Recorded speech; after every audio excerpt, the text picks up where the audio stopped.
Ladies and gentlemen, welcome. Today is a windy day, and what better place to be than an airport? And not only an airport, on the actual runway. Today we'll be talking about the elephant in the room, my new-to-me CB500X. And today we're going to be talking about why I traded or sold my Ninja 500R for this Honda CB500X. And although it's getting late into the riding season, days like today where it's nearly 60 degrees in the middle of December here in New York, you just gotta get out and ride. So I think it's time to hop on.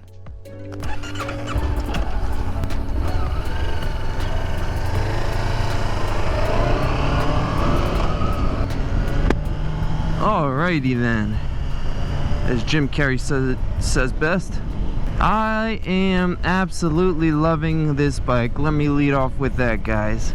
And it's for a multitude of reasons. Let's talk about one of the biggest reasons, which is just practicality and daily rider ability, sort of in the terms of Zach Courts from Revzilla. In terms of car terminology, you have daily drivers, right? Your daily driver is the car you choose to drive on a day in and day out basis. So when I say daily rider, I just mean a bike that you can ride comfortably and practically, every day. And what that usually means is taking it to work as well.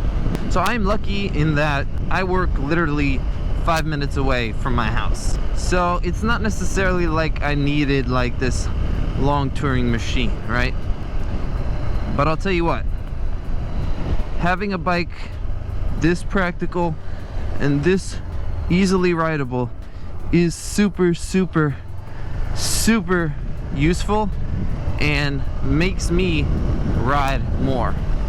I try to use the bike as more than just a toy, I try to look at a bike as a valid way to get around and to just travel. But the thing is, with my Ninja 500, it just had its limitations in terms of practicality. For one, things like the carburetor. So my Ninja 500 was carbureted, so you had to use the choke in the morning, especially if it was cold.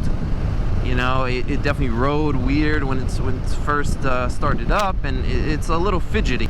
This bike has electronic fuel injection, which just makes life a lot easier. No choke, no worrying about warming up the bike really. And then the capability of it in terms of luggage, there's a lot of luggage options. I could put a top box on this, I could put side cases, I could put so on and so forth, a tank bag. So it's really versatile. Let's also talk about comfortability. I've told this to many people, it feels like a Segway compared to my Ninja 500. I am like in love with this ADV style of bike. I'm pretty sure you could pretty much do the speeds that you could do on the Ninja 500. If you're a real skilled rider, you could pretty much do the same speeds on a bike like this. It's doable, man. It rides sporty. The thing is, I realized that with a sport bike or sport touring, the whole goal, really, what the bike is asking you for is speed, always.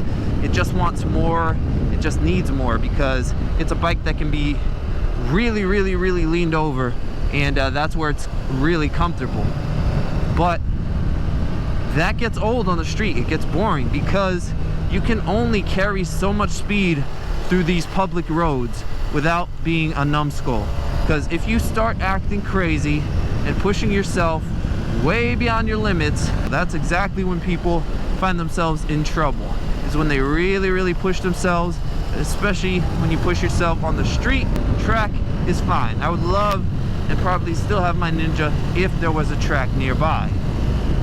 Probably not though, actually, because I wouldn't be riding the track all the time. That's a lot of money.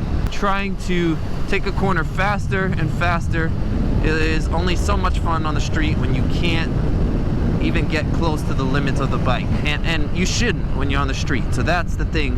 And I will tell you, in comparison to my Ninja 500, I think this is more flickable and more nimble. Whenever you counter steer and push those handlebars down, it goes immediately, and whenever you shift your body weight over, it immediately follows there. So we've talked about the on-road capabilities.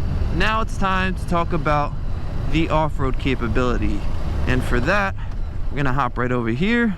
No cars coming. Hey yo. All right. Yes, sir. Woo! Feel that rear tire kick out. So we are in stock form here, ladies and gentlemen, and here we are off-road. I would think if you're a good rider, a really skilled rider, you're pretty much able to do anything on this bike once you get it set up properly for off-road. As I was saying before, oh, look at Pheasant. He scurried off. This thing makes it easier to be an off-road rider. I literally have almost zero off-road experience prior to this, and this bike makes it much, or I feel like that's the trail. I think that's got to be it, because I remember turning left at there goes a Harley. Oh, there go two Harley boys. Oh, BMW, nice. I'm not stuck, don't worry. I know I look like a fool sometimes because I'm just getting used to off-roading. Yeah, guys, this is it. Alrighty. So I am absolutely loving the off-road capability, and that's something I want to do instead of being street Rossi, you know? As you evolve as a rider, your needs and your wants evolve, and that's what has happened to me, you know? I've just realized I want different things and need different things. The idea with this bike is to take it off-road like this, for one, and two, take it for long distances. And that's another point I want to bring up, which is the long distance capability, because it is so comfortable. It is a bike that you can absolutely travel for miles on and get lost even in the middle of the woods here. So I absolutely am loving how much this bike is enabling me to travel and go off-road and explore places I didn't even know were there in the first place. It's really fun to be here off-roading and like learning how to keep the bike balanced even when the rear tire kicks out, and learning how to get over obstacles and learning how to have that real confidence. And it's very useful. I feel like everyone who rides motorcycles should try off-road at least at some point, because I think it could absolutely teach you some really valid good skills. The challenge of off-roading is so much more fun to me than being a street Rossi, you know?